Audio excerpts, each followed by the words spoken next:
दोस्तों राजेश स्टडी में आज हम लोग भूगोल का नेक्स्ट क्वेश्चन देखने वाले हैं। इससे पहले 4 क्वेश्चन देख चुके थे। आज हम लोग देखने वाले हैं कि मृदा संरक्षण पर टिप्पणी लिखे। क्वेश्चन है मृदा संरक्षण पर टिप्पणी लिखे। अब ये जानेंगे हम कि मृदा होता क्या है, उसके बाद ना उसका हम संरक्षण जानेंगे, संरक्षण करना समझेंगे कि कैसे उसको संरक्षित कर पाएंगे, और साथ ही ये भी देखेंगे कि वो उसका नाश कैसे हो रहा है, उसका कटाव कैसे हो रहा है। वो पहले वो जानना जरूरी है। काहे कि जब डॉक्टर के पास जाते हैं तो डॉक्टर क्या ये पता लगाता है पहले कि उसका बीमारी क्या है, उसके बाद ना इलाज करता है। तो इसी तरह पहले हम ये देखेंगे कि उसको मतलब वो कटाव, मिट्टी मृदा का कटाव कैसे हो रहा है, मतलब नाश कैसे हो रहा है, तब उसके बाद उसके संरक्षण के बारे में समझेंगे। और ये जान गए कि हम उसका नाश कैसे होता है तो हम संरक्षण के बारे में खुद से भी बता सकते हैं। तो चलिए स्टार्ट करते हैं, वीडियो देखते हैं। यदि आप चैनल पर नया है तो सब्सक्राइब कर लीजिएगा और दोस्तों में शेयर भी कर दीजिएगा, ताकि हम आपको किसी भी बोर्ड एग्जाम का तैयारी पूरा प्रॉपरली तरीके से ऑल सब्जेक्ट का कराएंगे। साथ ही आपको ऑब्जेक्टिव का भी, जितना भी ऑब्जेक्टिव होगा जो भी सब्जेक्ट में, सब कराएंगे। तो चलिए स्टार्ट करते हैं, देखते हैं। मृदा पृथ्वी के ऊपरी सतह ही मृदा कहलाता है। मतलब पृथ्वी का जो ऊपरी परत है ना, ऊपरी सतह, वही क्या कहलाता है, मृदा कहलाता है।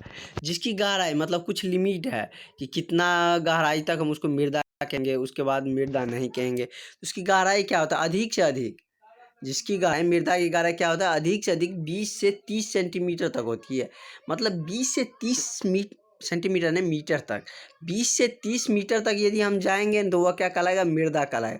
मतलब उतना मीटर के अंदर तक मतलब हम खेती कर सकते हैं, वो मतलब उपजाऊ जमीन होता है, तो उसी को क्या कहते हैं, हम मृदा कहते हैं। मृदा मेनली उसको कहा जाता है जिसपे हम खेती बाड़ी कर सकें। पृथ्वी पर उतना ही गहराई तक मिट्टी को मृदा कहा जाता है। मतलब 20 से 30 सेंटीमीटर की गहराई तक, अंदर तक क्या कहा जाता है, उसको मृदा कहा जाता है। जितनी गहराई तक कृषि कार्य किया जा सके, मतलब जितनी गहराई तक खेती बाड़ी का काम होता है, मतलब कृषि कार्य होता है, तो उसी को हम क्या बोलते हैं, मृदा बोलते हैं। अब देखते हैं कि उसका मतलब नाश कैसे होता है, क्षरण कैसे होता है, और उसको हम संरक्षित कैसे करेंगे। तो ये है कि पृथ्वी के ऊपरी सतह ही मृदा, ये तो देख चुके हैं, जिसमें कृषि का कार्य किया जाता है। मतलब पैराग्राफ चेंज किए, फिर से इसमें लिख दिए कि पृथ्वी, क्योंकि लॉन्ग क्वेश्चन, पृथ्वी का ऊपरी परत ही मृदा है जिसमें कृषि का कार्य किया जाता है। क्षरण भी उसी का होता है, मतलब उसी का क्षरण होता है, कटाव होता है, नाश होता है, जिसमें हम क्या, ऊपर वाला रहेगा उसी का ना कटाव होगा। मतलब 20 मीटर के अंदर वाला भूमि को क्या कटाव होगा, रेयर केस में ही होता है। अब मैक्सिमम टाइम क्या, ऊपर वाला परत का ही नाश होता है, कटाव होता है, या मतलब एक जगह से दूसरी जगह स्थानांतरित हो जाता है। तो चलिए देखते हैं, उसी का क्या होता है, क्षरण भी होता है। अतः इसका संरक्षण आवश्यक है। मृदा क्षरण के कई कारक है, उसके नाश होने के, उसके कटाव होने के कई कारण है। देखते हैं क्या क्या होता है। तेजी से बढ़ती हुई जल, मतलब तेजी से बढ़ता हुआ जल का मतलब हुआ बाढ़ आ गया, फ्लड का मौसम आ गया। इसमें क्या होता है कि खेत की उपजाऊ मिट्टी सबको कटाव करके मतलब बहा के लेके चल जाता है अपने साथ। मतलब पानी की नदी में होते हुए बहाव के लेके चल जाते थे। एक तो ये रीजन हो गया। दूसरा है पवन वेग। मतलब कभी कभी ऐसा तूफान आ जाता है, यदि मिट्टी का डेला, कहीं मिट्टी का डेला बना देता है तो कहीं का मिट्टी उखाड़ के कहीं और रख देता है। इससे भी क्या होता है, मिट्टी का उपजाऊ मिट्टी का क्षरण होता है, नाश होता है। हिमानी बर्फबारी, जहाँ पहाड़ी नुमा इलाका है, जहाँ पे बर्फ़ जमा रहता है, वहाँ पे कभी कहीं क्या होता है कि जहाँ पे खेती कृषि का कार्य किया जाता है, उसमें क्या होता है कि हिमानी बर्फ़ जम जाता है। तो ये भी क्या है, एक मतलब मृदा का नाश ही है, मतलब कटाव है, नाश है। समुद्री लहर, समुद्र के किनारे पर जो, जहाँ पे खेती बाड़ी किया जाता है, किनारे वाला जो मृदा है, उसमें भी क्या होता है, कभी कभी समुद्र में ज़्यादा बारिश होने से या उसमें बाढ़ आने से क्या होता है, समुद्री लहर उसमें आ जाता है। समुद्री लहर आने से उसमें धूल कण वाले, बालू वाले मिट्टी आ जाता है, जिसके कारण उस मृदा का नाश हो जाता है, मतलब उपजाऊ नहीं हो पाता। क्योंकि आप लोग खेती में देखते होंगे, जहाँ पे मतलब धूल कण वाला, बाढ़ वाला जो मिट्टी आता है ना, कभी कभी तो अच्छा मिट्टी भी आ जाता है, पाँक वाला आ जाता है, जिसे हम लोग अपने लैंग्वेज में कहते हैं, जिसमें अच्छा खेती होता है। लेकिन कभी कभी क्या होता है कि बालू वाला मिट्टी आ जाता है, मतलब फ्लड के साथ साथ, बाढ़ के साथ साथ। तो उसमें क्या होता है, कृषि का कार्य नहीं होता है, क्योंकि उसमें कोई, जैसे धान, सब कृषि नहीं हो पाता, जैसे धान गेहूँ ये सब नहीं हो पाता। इन्हीं को सुरक्षा करने के लिए मृदा का संरक्षण करते हैं। मतलब इसी सब को जो हम बचाव करेंगे ना, वही क्या कहलाएगा, मृदा का संरक्षण। मतलब तेजी से बढ़ती हुई जल का बचाव कैसे करेंगे, वेग पवन का कैसे बचाव करेंगे, मतलब वेग पवन से हम मिट्टी को कैसे बचाव करेंगे, हिमानी से कैसे हम मृदा का बचाव करेंगे, समुद्री लहर से कैसे बचाव करेंगे, तो वही सब क्या कहलाएगा, मृदा का संरक्षण कहलाएगा, मतलब मृदा का बचाव कहलाएगा। चलिए देखते हैं उसकी विधि, बचाव का विधि। गुरुत्व बल के कारण पहाड़ी ढलान की मृदा वर्षा जल के साथ साथ बह जाती है। मतलब जहाँ पहाड़ी नुमा जगह रहता है तो कैसे रहता है, खेत ऐसे रहता है, मतलब ढलाव रहता है, ऊपर में ऊंचा है, नीचे ऐसे ऐसे करके स्लॉप जैसे रहता है। तो आप लोग जानते होंगे कि गुरुत्वाकर्षण का यहाँ पर बल है, गुरुत्वाकर्षण बल का जिक्र है। गुरुत्वाकर्षण बल क्या होता है कि अपने और खींचे रहता है, मतलब ये ऊपर है, ये पृथ्वी की निचली मतलब झुकाव वाला भाग है, इसको क्या करेगा, ये अपने तरफ ऊपर वाले चीज़ को खींचने का प्रयास करेगा, गुरुत्वाकर्षण बल।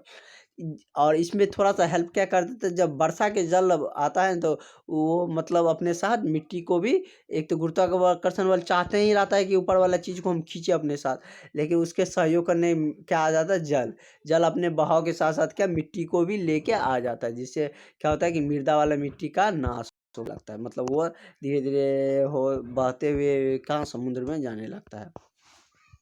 एक तो ये हो गया रीजन। इसके लिए बांध या मोर बना सकते हैं, अगर वो नहीं कटाव हो। इसके बचाव के लिए हम संरक्षण के लिए क्या करेंगे, यहाँ पे जैसे खेत में ही बांध बना दिया ऐसे के, या ऐसे ऐसे जिससे हम समोच्च कृषि करते हैं, ऐसे ऐसे खेती कर दिए, जैसे जिसे हम क्या समोच्च कृषि करते हैं, जैसे हम क्या उसके बचाव के लिए समोच्च कृषि या बांध भी बना सकते हैं। जैसे समोच्च कृषि ऐसे ऐसे होता है, ऐसे ऐसे घुमा घुमा के होता है, तो जैसे पानी का लहर आया यहाँ तक आया, कुछ धूलकण को ले गए, कुछ धूलकण तो इसमें बैठ जाएगा, मतलब रोका लगेगा, तो इसके बाद यहाँ पे भी बैठ जाएगा, कुछ ऐसे ऐसे करते करते समोच्च कृषि के कारण भी मिट्टी का बहाव पहाड़ी क्षेत्र में कम होता है, या बांध हम बना सकते हैं। ये दो तरीका हो गया इस तरह के बचाव, इस तरह से मतलब क्षरण के बचाव से, मतलब कटाव के बचाव से। उसके बाद क्या है, खाली खेत से पवन मृदा को उखाड़ स्थानांतरित कर देते हैं। जो मतलब खेत खाली है उसमें यदि पवन का वेग, मतलब हवा का वेग तेज गति से आ रहा है, तो क्या करेगा कि मिट्टी को उखाड़ के कहीं और रख देगा, या कहीं पे टीला बना देगा। तो उससे बचाव के लिए क्या करेंगे हम, या तो आर बना सकते हैं, या उसके क्या करेंगे, इस कारण से मृदा का क्या होता है, मूल स्थान से कहीं और हटकर चली जाती है। मतलब क्या, तेज पवन के कारण क्या होता है कि वह एक जगह से दूसरी जगह स्थानांतरित हो जाता है। इसके बचाव के लिए हम क्या करेंगे, खेत में कभी खाली नहीं छोड़ना चाहिए, मतलब खेत को कभी भी खाली नहीं छोड़ना चाहिए, कोई ना कोई फसल हमेशा उसमें बो ही रहना चाहिए। या खेत के चारों, या दूसरा तरीका है, खेत के चारों ओर क्या लगाना चाहिए, वृक्ष लगा देना चाहिए। इससे भी क्या होता है कि पवन मृदा को नहीं ले जा पाता, नहीं मतलब एक जगह से दूसरी जगह स्थानांतरित नहीं कर पाता है। मतलब वृक्ष पवन को गति को कम कर देता है उस थोड़ी दूर में, उतने दूर के लिए। और खेत में क्या होना चाहिए, सबसे ज़्यादा मृदा के यदि नाश होता है तो वह क्या होता है, रासायनिक उर्वरक और कीटनाशक दवा से। खेत में रासायनिक उर्वरक और कीटनाशक दवाओं के बदले खाद के रूप में गोबर, राख, छिलका आदि डालने से भी खेत की मृदा क्या होता है, रक्षा होता है, बचाव होता है। मतलब आजकल के समय में हम बहुत ज़्यादा रासायनिक उर्वरक या कीटनाशक दवा देते हैं, या कीटनाशक दवा कीड़े मकोड़े के मरने के लिए। उसके बाद आजकल हम लोग ये भी डालते हैं कि उसमें घास पतार ना हो, सिर्फ पौधा ही रहे। उससे भी क्या होता है, मृदा पे ही इफेक्ट पड़ता है, उसका उपजाऊ उर्वरक क्षमता भी कम होता है, और मतलब उसमें उपजाऊ की क्षमता कम होने लगती है, और मिट्टी का भी, मृदा का भी नाश होने लगता है। इस पे भी हमको ध्यान देना चाहिए। तो इसमें इतना ही था। तो वीडियो अच्छा लगा हो तो सब्सक्राइब करिएगा। Thank you for watching. Next video में हम लोग देखेंगे जल संसाधन के बारे में। मतलब भूगोल का पहला चैप्टर में क ख ग घ करके ऐसे ही दिया हुआ है, तो क पार्ट का पूरा चीज़ खत्म हो गया। अब ख पार्ट में चलेंगे, जल संकट से आप क्या समझते हैं, वो बहुत ही इंपॉर्टेंट क्वेश्चन हो जाता है। तो देखेंगे नेक्स्ट वीडियो में। Thank you for watching.